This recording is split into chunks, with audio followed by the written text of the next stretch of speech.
education. Ladies and gentlemen of this House, it is our duty, it is our obligation to keep track, mabantayan yung budget because education is the number one priority of the Republic of the Philippines. Iniwan na ng budget ng infrastructure. Highly questionable pa kasi yung mga releases ang malalaki. Flood control projects. Where can we get respect from that? Ito na nga, Representative Isidro Ungab naglabas ng saloobin sa Kamara. Nakawang nangyayari sa bansa, nakakadismaya. Pero bago ang lahat, maaari kayong mag-subscribe para maging updated sa mga issue at bagong mga balita. Dismayado nga si Representative Ungab sa kapabayaan ng Kamara sa nangyayaring nakawan sa gobyerno. Saad pa niya ay sila umano ang inaasahan ng taong bayan, ngunit sila rin mismo ang bibigo sa Pilipinas. Ungab gusto ng parusahan ang may kinalaman. Narito ang buong detalye. Well noted, Mr. Speaker. Maraming salamat, distinguished colleague. That is exactly what we are trying to do, to make do and proceed with budget procedures despite her absence, para po makita ng taong bayan na itong kongresong ito ay wala pong animosity, wala pong pag-aaway-away, wala pong pinopolitika dito. That's why we will proceed to craft this whole budget, including the budget of the Office of the Vice President. Mr. Speaker, thank you very much, distinguished colleague. Majority Leader. Mr. Speaker, next to interpolate the sponsor, I move to recognize Representative Isidro T. Ungab from the 3rd District, the City of Davao. So move, Mr. Speaker. The Honorable Ungab is now recognized. Thank you, Mr. Speaker. Mine is not an interpellation. This is only a manifestation. I respect the views and opinions of my colleagues, and I salute my good friend, Congressman Irise, for taking the road of statesmanship a bit further. Mr. Speaker, the budget of the Office of the Vice President had suffered so much reductions in 2024 and in 2025. Drastic reductions. I was a member of the previous Congress, the 19th Congress, and even there were two occasions that we were even debating at the committee level to the point of heated debates, perhaps altercation, to the point of this representation and the former congressman, now Senator Dante Marcoleta. We were debating at the Appropriations Committee level because during the time they were not willing to grant the traditional parliamentary courtesy deserving a higher or co-equal office of government. Mahaba yung discussion. Hindi ko lang maintindihan kung bakit diretso magtatanong yung mga kasama natin to a higher office, which is the Office of the Vice President. We argued there. At respect for the due process, no for the budget process. How can we respect the budget process? Let me say this. My only hope is that all things will be corrected in this Congress. The budget process will be corrected in this budget and in this Congress. Why I said that? There are two parts of the annual budget that is presented to us by the executive.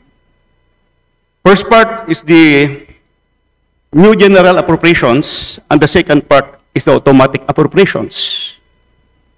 Yung automatic appropriations, hindi na natin yan pinag-uusapan dito because they are already covered by previous special laws debated by our predecessors. Pero in the 2025 budget, the automatic appropriations were mangled. Lumampas. May dagdag bawas, 14 special laws were amended. Kasama na yung PhilHealth law at saka syntax law amended. Ang daming ginalaw. 14 special laws sa automatic appropriations na hindi dapat ginagalaw yan. Pagdating sa new general appropriations, kaya nga tayo tinatawag na General Appropriations Act, new general appropriations, yun yung ating didiscuss. What comprises the new general appropriations? The program funds and the unprogrammed funds. Program funds, 26 out of 27 departments were mangled beyond recognition. Isa lang ang hindi ginalaw, DBM. Bakit ang lakas ng DBM? 26 were mangled. Dagdag bawas. At saka yung program appropriations nilipat sa program including the foreign assisted projects. At saka yung fiscal space na naiwan, pinalitan ng mga priority pet projects na wala man lang sa National Development Plan ng ating Republika ng Pilipinas. Pet projects inserted. That's why in this rostrum, I said last August 4, the 2025 budget is the most corrupt budget ever passed by this Congress and perhaps by the entire Philippine history. Ginalaw, program appropriations, and program appropriations may ongoing releases pa. Alam niyo kung anong worry ko? For us, legislators, even the executive, must consider that the number one priority of the Constitution says that education will be given the priority and the highest budget year per year. Sa 2025 budget, nahabol ng DPWH ang total infrastructure budget.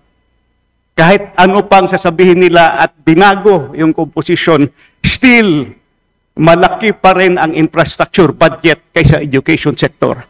And they are still releasing from unprogrammed funds. Mas lalong lumaki yung gap between infrastructure and education. Ladies and gentlemen of this House, it is our duty, it is our obligation to keep track, babantayan yung budget because education is the number one priority of the Republic of the Philippines. Iniwan na ng budget ng infrastructure. Highly questionable pa kasi yung mga releases ang malalaki. Flood control projects. Where can we get respect from that? Ladies and gentlemen of this House, my personal, yes, OBP, what I am saying is the budget process. How will we get respect? That's why the chairman, Madam, the Appropriations Committee, this Congress have a very big role to perform, to correct the image, to correct the impression. We must be able to come up with an honest-to-goodness budget for 2025. Yun lang po. Maraming salamat, Mr. Speaker. And we heard the manifestation from the minority and also the manifestation of our distinguished colleague, Congressman Ungab. On my behalf, I will see to it. I'm also a member of the Appropriations Committee. We will produce a budget that is beyond compare, meaning for the benefit of all Filipinos concerned. Thank you very much, Mr. Speaker. Majority Leader. Mr. Speaker, next for a short interpellation and short manifestation, I move to recognize Representative Rennie Louise Co from Kabataan Party List. So move, Mr. Speaker. The representative from Kabataan Party List is now recognized. Mr. Speaker, good sponsor, di ko na po masyadong papahabain, but in due time, the Makabayan Bloc will move to reduce the budget of the Office of the Vice President in light of these new developments. Sa bahagi lang po natin, ang manifestation ko lang po, now is not the time for protection, now is not the time for immunities, now is not the time for conditions. No? Ang kailangan ng taong bayan, transparency, paliwanag. The Filipino people deserve an acceptable explanation. We deserve better. With this po, Mr. Chair, good sponsor, I move to terminate the interpellations for the budget of the Office of the Vice President for the 2026 budget. So moved, Mr. Chair. Majority Leader. Mr. Speaker, on the part of the majority, we join the minority in the motion to terminate the interpellations on the proposed budget on the Office of the Vice President. So moved, Mr. Speaker. Have been already asked, but I would like to ask them again, considering that I need the data for my analysis about the budget. Let me begin by asking for 2024, how much was released to the DPWH, which were sourced from the unprogrammed appropriations? 2024.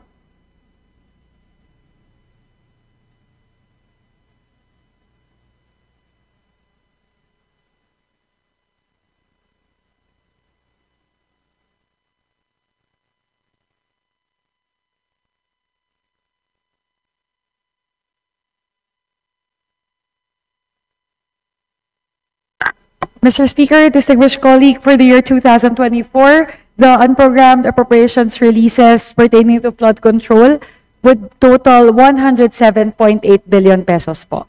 107.8 0.8 billion pesos po. billion. Okay. Can I get a breakdown of this? Mr. Speaker, What particular distinguished programs? particular programs. Would it be specific projects po, as in line item per line Specific item? projects later. Okay. Was the programs lang muna. Like, is it sourced out from strengthening assistance for government infra and social programs? Is it sourced out from support to foreign assisted projects? Is this sourced out from government counterpart or FAPs?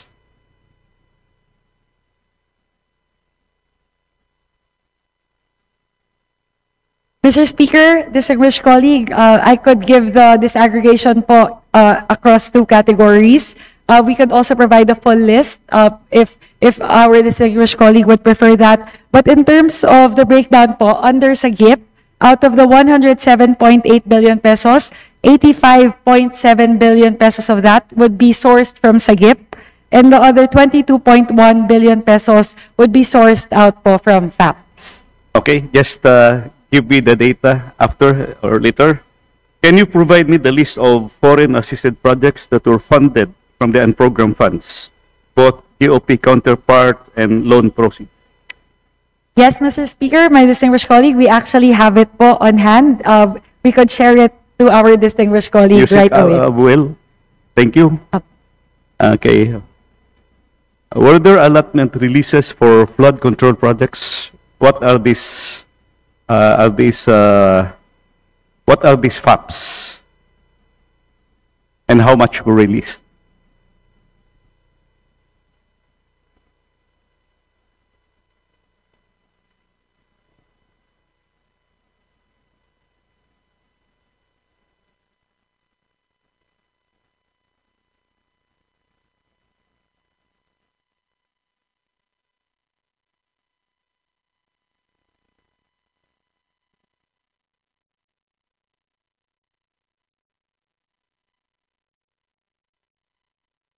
Mr. Speaker, my distinguished colleague, for the 22.1 billion pesos released from FAPs, I could share the breakdown, but there are, Is this for 2024, 2025?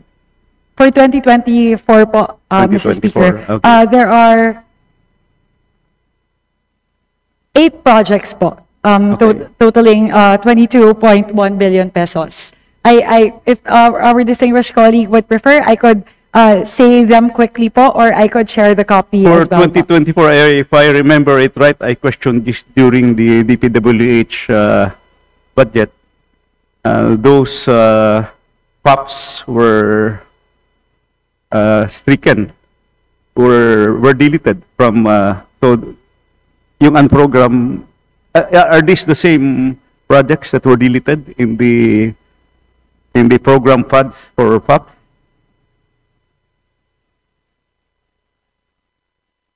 I would assume, kasi hindi yun marirelease kung wala yung item, di ba? When was this released? Mr. Speaker, my distinguished colleague, that is correct. The items that were deleted from the DPWH budget under FAPS are the same items that are Nilipat sa programmed under. program, tapos ito Essentially nirelease. po, opo. But Nilipat po. ang tanong ko next is, when was this released?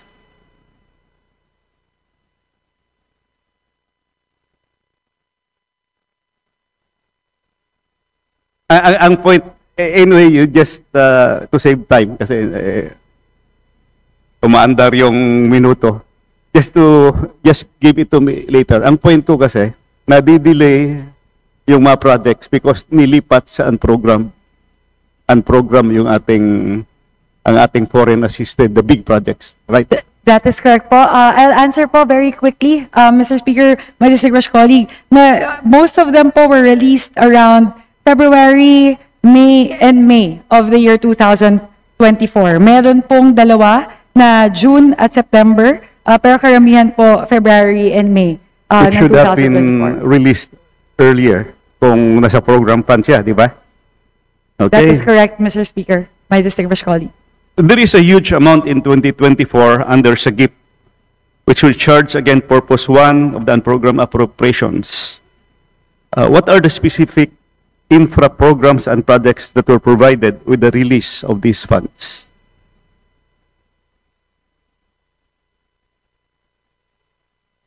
Mr. Speaker, my distinguished colleague, the items under SAGIP totaling 85.7 billion pesos under unprogrammed appropriations for the year 2024 are total 1, 2, 3, 4, 5, 6 projects po. What are po. these 6 projects again, please? The projects po,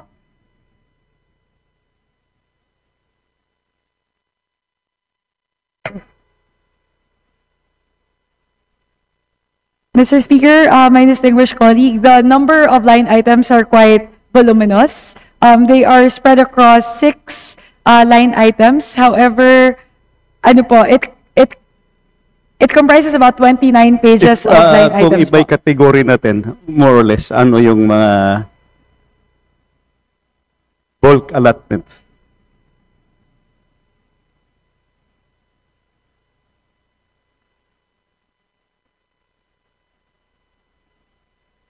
Mr. Speaker, my distinguished colleague, so the DBM will quickly work on the categorization po, para lang po ma-disaggregate po natin kung alin po doon yung flood control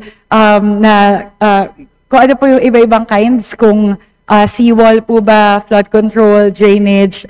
If we may ask po for a few minutes to work on that po, Mr. Speaker, my distinguished colleague. Sige, can I get both hard copy and USB later? Okay. How about the allotment releases for the unprogrammed appropriations for 2025? Can you provide or enumerate to me the list of foreign assisted projects that were funded from the unprogrammed appropriations?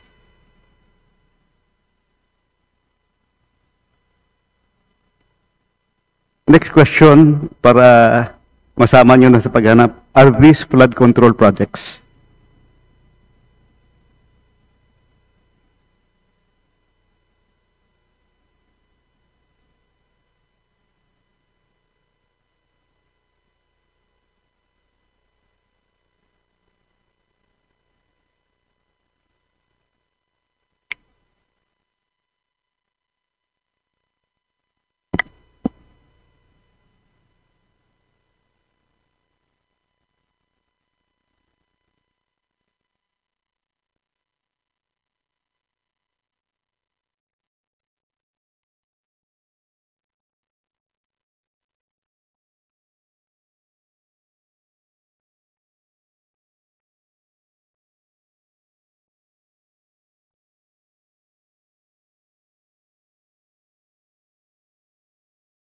Tama ba itong figures sa website nyo na 58 billion ang na-release for FAPS as of January 1 to August 31, 2025?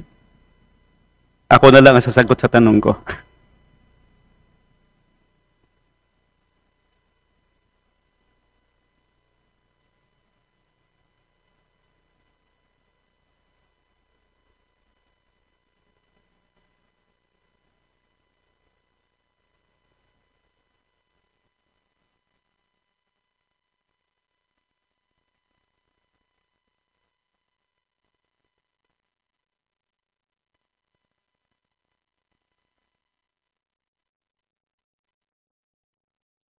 I-request ko na lang, i-submit lahat in a way.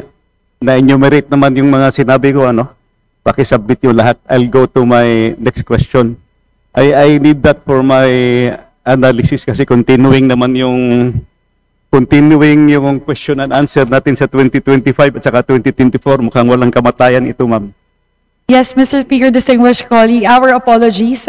What we have on hand right now would be just the GOP counterpart of the FAPS component. So, 10 billion pesos pa lang po yung hawak namin out of the unprogrammed appropriations released from FAPS. We are still looking for the kung yung loan proceeds component po. But as soon as we have it, we will share it po, Mr. Speaker. Pakibigyan nyo na lang sa akin anyway.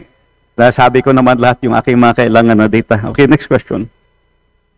The 2025 DPWH budget keeps increasing with the releases from the unprogrammed appropriations. Can you confirm this?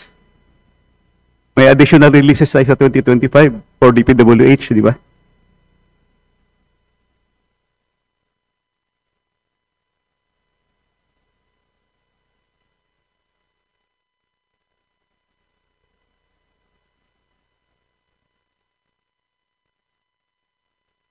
Mr. Speaker, my distinguished colleague, for 2025 under unprogrammed appropriations, only the projects released to DPWH are only FAPS projects. Wala po under SAGIP, wala po kasing request under SAGIP.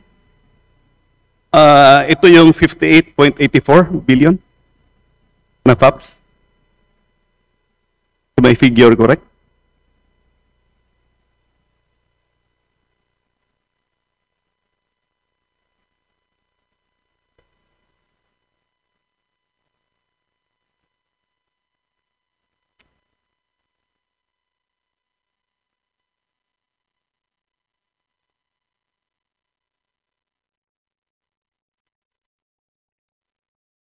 Mr. Speaker, distinguished colleague, yes, we can confirm that. Yun po yun, yung 58.84 billion pesos na nabanggit po kanina, lahat po yun ay foreign assistant. Yung figures ko galing sa website ninyo. As of August 31, the amount of 58.845 billion was released to DPWH, which was sourced from the 2025 unprogrammed funds. And you confirmed that it's FAPS. With this 58.845 billion, the 2025 program budget of the DPWH amounting to 1.088 trillion will further increase to 1.147 trillion.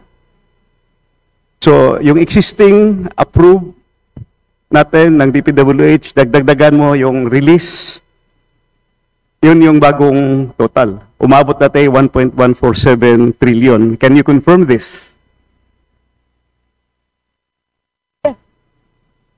Yes, Mr. Speaker, my distinguished colleague, that Simple is correct. addition. Thank you, Madam. Apa. On the other hand, the amount of 9.84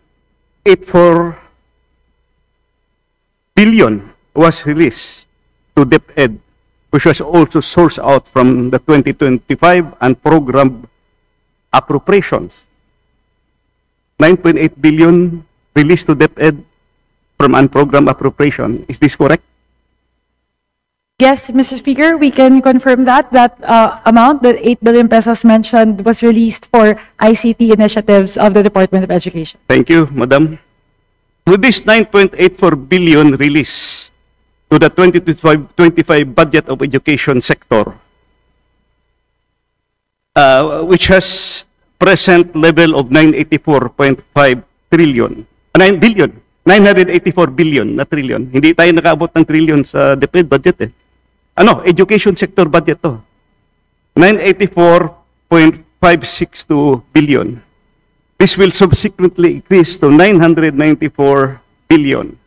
Can you confirm this? The present level of approved program appropriations of DepEd plus the 9.894 billion. Yun yung bagong total. That is correct, Mr. Speaker. It would be the total of what's programmed and unprogrammed And for DepEd. thank you for confirming. Then again, this increases the gap between the DPWH and the education sector. Do you agree that the total budget of DPWH in the 2025 budget, including the unprogrammed appropriations, is now 1.147 trillion against the education sector budget of 994 billion. Agree, Madam?